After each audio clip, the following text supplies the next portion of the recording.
Ich habe so viele Jahre schon mit Seelenpartnerschaften zu tun, bei mir selbst und bei meinen Klienten, dass ich mittlerweile ein sehr guter Seelenpartner-Übersetzer bin. Also ich kann meinen Klienten ganz genau erklären, warum der Mann das und das tut und was das für eine Spiegelung ist. Und heute möchte ich dich auf gewisse Sachen hinweisen, damit du lernst, was dein Seelenpartner dir spiegelt. Beispiel, wenn der Seelenpartner nicht besonders freundlich zu dir ist, dann schau dir bitte an, wo bist du nicht besonders freundlich zu dir? Herzlich willkommen bei Pusteblume Mentoring. Mein Name ist Magdalene. Ich möchte heute über das Thema Seelenpartnerschaften sprechen, weil ich bin gerade so im Flow, habe gerade ein, zwei Videos aufgenommen und es geht weiter. Und zwar, ich habe so viele Jahre schon mit Seelenpartnerschaften zu tun, bei mir selbst und bei meinen Klienten, dass ich mittlerweile ein sehr guter Seelenpartner-Übersetzer bin. Also ich kann meinen Klienten ganz genau erklären, warum der Mann das und das tut und was das für eine Spiegelung ist. Und heute möchte ich dich auf gewisse Sachen hinweisen, damit du lernst, was dein Seelenpartner dir spiegelt. Da ist zum Beispiel alles, was er tut und welche Emotionen das in dir hervorruft. Das sind alles Energien, die in dir sind. Die sind da, die wollen von dir Beachtung. Deswegen schau dir an, was sind das für Gefühle, Emotionen, die dein Seelenpartner in dir triggert.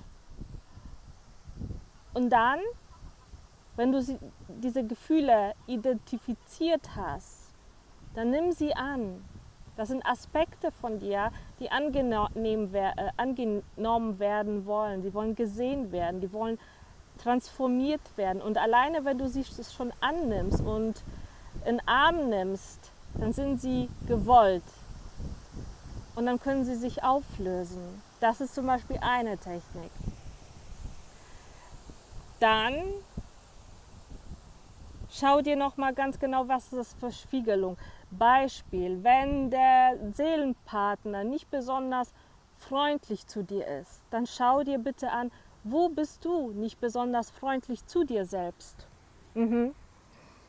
Oder wenn er dir keine Aufmerksamkeit schenkt, dann schau dir bei dir selber an, was übersiehst du? Wo schaust du bei dir selber weg? In welchen Bereichen gibst du dir selbst zu wenig Aufmerksamkeit? Und dann ändere das, verändere das. Gib dir diese Aufmerksamkeit. Wenn der Seelenpartner sich bei dir nicht meldet, dann hat es natürlich einmal den Grund, dass es vielleicht so sein soll, weil ihr beide gerade im transformativen Prozess seid. Und da sind Separationen sehr, sehr wichtig. Deswegen sei nicht traurig, wenn ihr in Separation seid, sondern manchmal ist das wirklich notwendig. Und danach werdet ihr wieder zusammengeführt, damit es weitergeht. Und die Separationen werden immer kürzer. Aber wenn er sich nicht meldet oder kurz hält oder kalt ist, dann schau dir das bei dir selber an. Wo gibst du dir nicht Liebe und Wärme? Wo hältst du dich kurz? Wo könntest du bei dir tiefer hinschauen und dir mehr Aufmerksamkeit geben, mehr Liebe geben? Er zeigt dir einfach alles, was in dir ist. Ja? Wenn er dich versetzt, zum Beispiel, oder ihr wollt euch treffen und er versetzt dich, dann ist das auch ein Anteil von dir, was gesehen werden möchte. Wo bist du nicht diszipliniert? Wenn du dir was vornimmst, ziehst du das wirklich durch?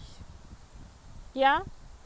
Und wenn ja, aus welchem Anteil? Ist es aus Liebe? Ist es aus Ego? Das ist auch wichtig. Lerne aus der Liebe zu handeln. Schau dir deine Anteile auch aus dem Aspekt der Liebe, nicht aus dem Ego. Dann ist es noch wichtig, schau dir deine natürlich Muster, Programme an und Konditionierung und deine Vorstellung. Wie soll deiner Meinung eine Partnerschaft aussehen?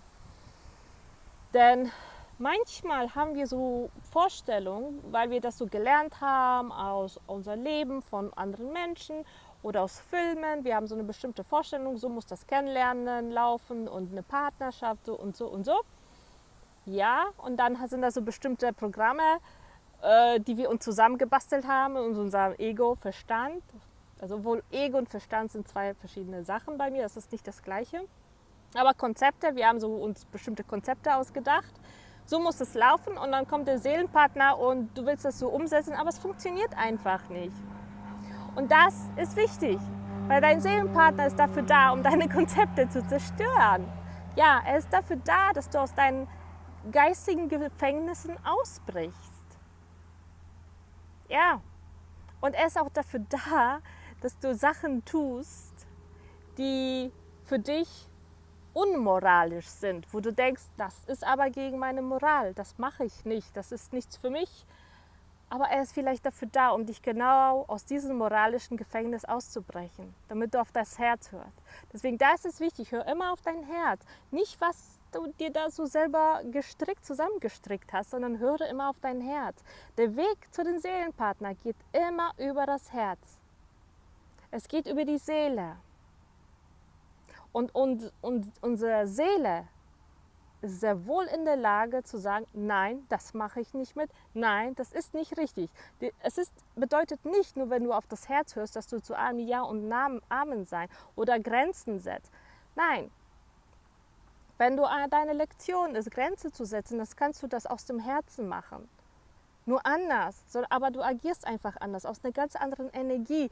Du setzt dir ja nicht Grenze, weil du beleidigt bist oder nicht das bekommst, was du haben möchtest, sondern sagst, ich brauche jetzt Zeit für mich. Ich möchte mich jetzt um mich kümmern. Oder so wie du dich so verhältst, gefällt mir einfach nicht. Das mag ich nicht. Also kümmere ich mich jetzt um mich. Das ist eine ganz andere Energie. Und wir werden so lange von unserem Seelenpartner trainiert, das ist Training, das ist unser Sparring-Partner,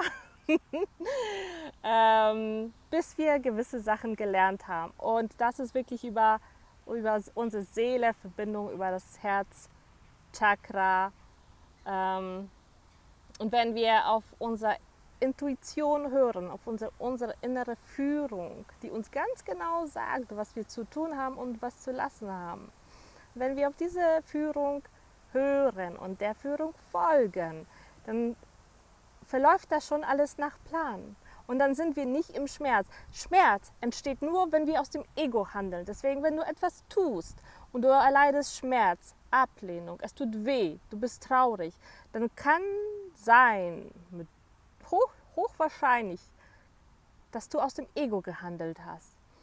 Und es ist okay. Es ist okay. Es ist einfach eine Lektion. Es gibt nichts Fehler. Also Fehler sind auch nichts Schlimmes. Fehler sind Lektionen. Ich liebe Fehler. Ja, ich mache gerne Fehler, weil das sind für mich Lektionen. Das ist immer wieder die Einstellung, die wir dazu haben.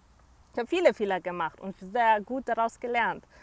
Und ich verrate dir manchmal, ich bin so ein Kandidat, ja, so eine Marke,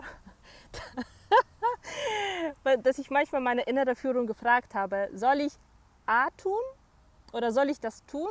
Und dann sagte meine innere Führung, nein. Und dann sagte ich, okay, ich tue es trotzdem. Und ich habe es trotzdem das getan, bin in den Schmerz gegangen, hatte eine harte Lektion, aber es war wichtig für mich, weil ich wirklich lernen musste, auf meine innere Führung zu vertrauen, damit ich lerne, wie sind die Unterschiede, wie sind die energetischen Unterschiede. Was passiert, wenn ich auf meine innere Führung höre. Und was passiert, wenn ich auf meine innere Führung nicht höre? Das ist eine wichtige Lektion. Deswegen, du kannst da nichts falsch machen in einer Seelenpartnerschaft. Gar nicht. Das sind einfach alles Lektionen. Aber der kürzeste Weg geht, wenn du auf deine Intuition hörst, wenn du auf dein Herz hörst und alles, was du tust, aus der Liebe tust. Frag dich daher immer, was würde die Liebe tun? Ja? Und schau dir alles an, was du tust, was du denkst, was sind so deine Vorstellungen, Projektionen. Hat das was wirklich mit der wahren Liebe zu tun? Hat das wirklich alles mit dir zu tun, mit deinem authentischen Sein? Oder hat das was mit einem Ego-Konstrukt zu tun, was du vielleicht von fremden Menschen übernommen hast? Schau dir das ganz genau an, aus der Tiefe. Weil damit kannst du da viel, viel auflösen. Wir müssen nicht lange Zeit, Monate, Jahre in Leid stecken, in Seelenpartnerprozessen und es geht nicht voran. Das tun wir nur, wenn wir nicht wissen, wie es anders geht. Aber es geht anders, es geht viel schneller. Es geht viel schneller und viel leichter vor allem. Und ich wünsche dir, dass du diesen leichten Weg gehst. Entscheide dich dafür und immer schön aus dem Herzen.